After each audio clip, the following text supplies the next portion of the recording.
Hello and welcome. We have another fun game with us today. This game is called StarCraft. I will do a simple overview and give examples in a quick demonstration game. For this game, you will need somehow access to the game with either a disc or download.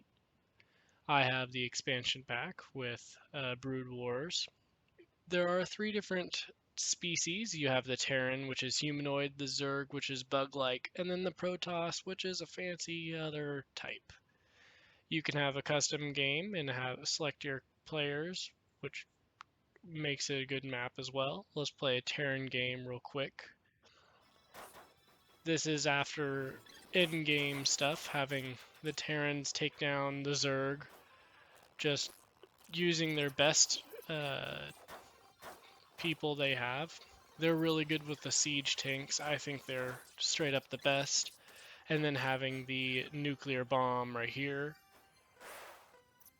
That makes most of the Terran wins very easy is using the nuclear bomb and the siege tanks. They also have pretty good aircraft. Not necessarily the best, but enough to get the job done. Now let's move on to the Zerg. They have a good overview like this. They have one of the best air to ground siege people, and the rest of their air also isn't the best. Air for these two are not very good, but they have one of the best air to ground only. They can't.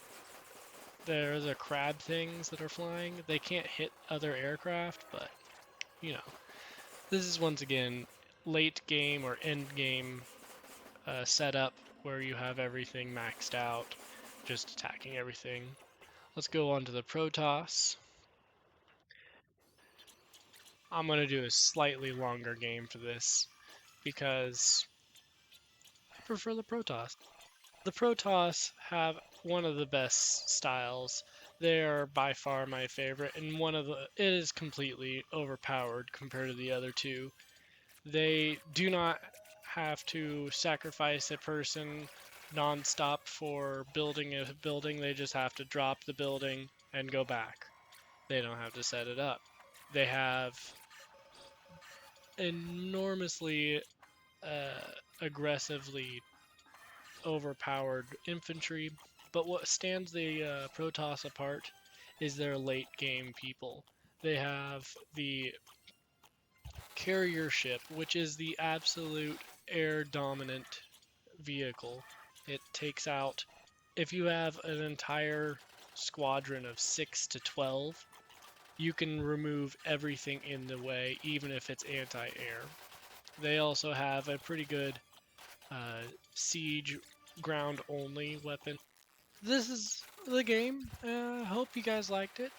Come back next time to see what I do next.